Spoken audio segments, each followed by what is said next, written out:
The Magic Treehouse series, book number 2, The Night at Dawn, by Mary Pope Osborne, narrated by Miss Erlinson. Table of Contents.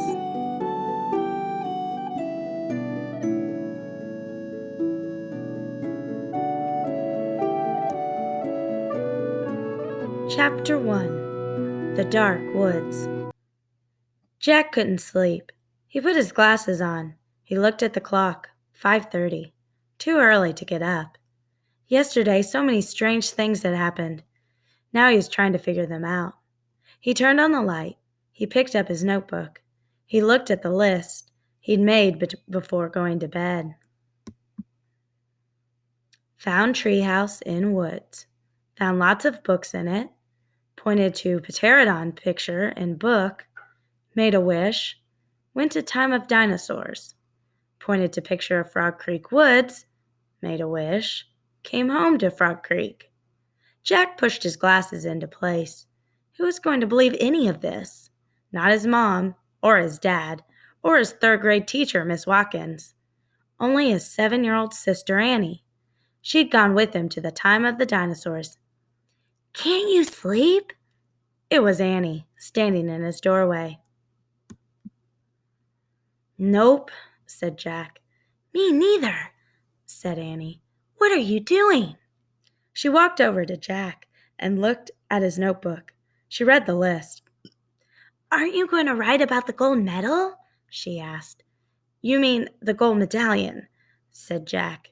He picked up his pencil and wrote, "Found this in dinosaur time." "Aren't you going to put the letter M on the medal?" said Annie. "Medallion," said Jack, "not medal." He added an M. "Aren't you going to write about the magic person?" said Annie. "We don't know for sure if there is a magic person," said Jack.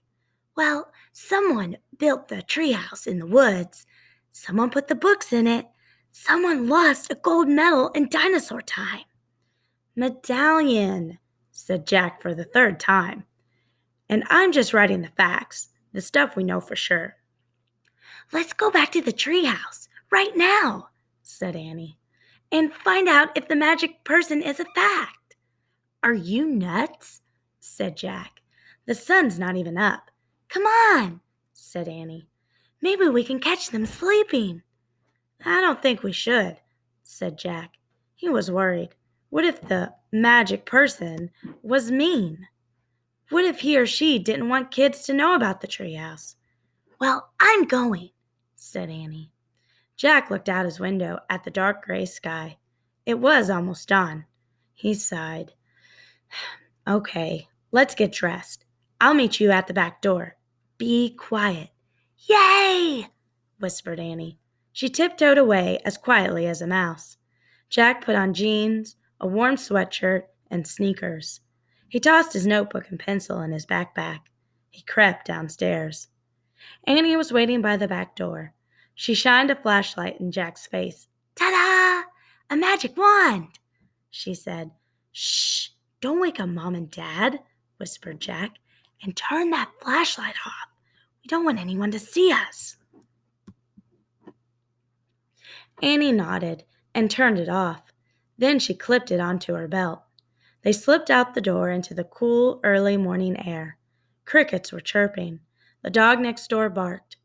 "Quiet, Henry," whispered Annie. Henry stopped barking. Animals always seemed to do what Annie said. "Let's run," said Jack. They dashed across the dark, wet lawn and didn't stop until they reached the woods.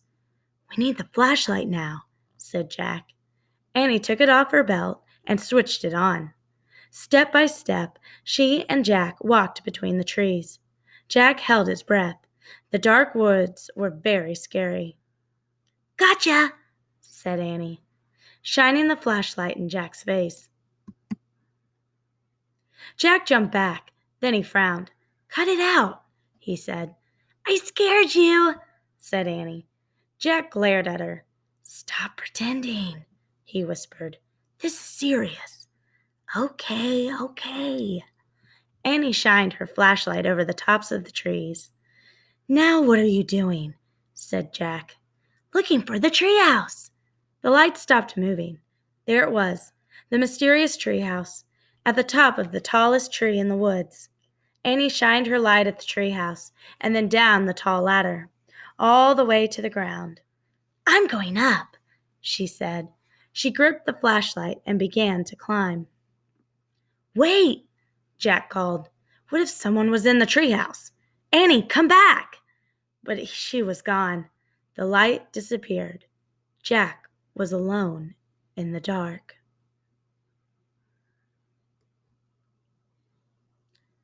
Chapter 2. Leaving Again. No one's here, Annie shouted down. Jack thought about going home. Then he thought about all the books in the treehouse. He started up the ladder. When he was nearly to the treehouse, he saw light in the distant sky. Dawn was starting to break. He crawled through a hole in the floor and took off his backpack. It was dark inside the treehouse. Annie was shining her flashlight on the books scattered about. They're still here, she said. She stopped the light on a dinosaur book. It was the book that had taken them to the time of the dinosaurs. Remember the Tyrannosaurus? Asked Annie. Jack shuddered. Of course he remembered. How could anyone forget seeing a real, live Tyrannosaurus Rex? The light fell on a book about Pennsylvania. A red silk bookmark stuck out of it. Remember the picture of Frog Creek? Said Annie. Of course, said Jack. That was the picture that had brought them home. There's my favorite, said Annie. The light was shining on a book about knights and castles. There was a blue leather bookmark in it. Annie turned to the page with the bookmark. There was a picture of a knight on a black horse. He was riding toward a castle. Annie, close that book, said Jack. I know what you're thinking. Annie pointed at the knight. Don't, Annie. We wish we could see the sky for real, Annie said. No, we don't, shouted Jack. They heard a strange sound. It sounded like a horse neighing. They both went to the window. Annie shined the flashlight down on the ground. Oh, no, whispered Jack. A knight, said Annie. A knight in shining armor, riding a black horse through the Frog Creek woods. Then the wind began to moan. The leaves began to tremble. It was happening again. We're leaving, cried Annie. Get down. The wind moaned louder. The leaves shook harder, and the treehouse started to spin. It spun faster and faster. Jack squeezed his eyes shut. Then everything was still. Absolutely still. Jack opened his eyes. He shivered. The air was damp and cool. The sound of a horse's whinny came again from below. I think we're here, whispered Annie. She was still holding the castle book. Jack peeked out the window. A huge castle loomed out of the fog. He looked around. The treehouse was in a different oak tree, and down below, the knight on the black horse was riding by. We can't stay here, said Jack. We have to go home and make a plan first. He picked up the book about Pennsylvania. He opened it to the page with the red silk bookmark. He pointed to the photograph of the Frog Creek woods. I wish— No, said Annie. She yanked the book away from him. Let's stay. I want to visit the castle. You're nuts. We have to examine the situation, said Jack. From home. Let's examine it here, said Annie. Come on.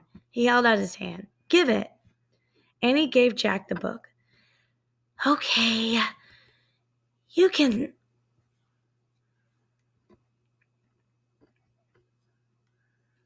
go home. I'm staying, she said. She clipped the flashlight to her belt. Wait, said Jack. I'm going to take a peek. A teeny peek, she said, and she scooted down the ladder. Jack groaned. Okay, she had won.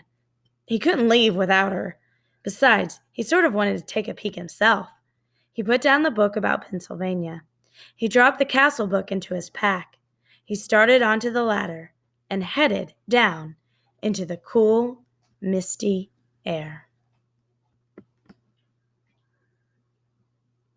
We'll find out what happens tomorrow.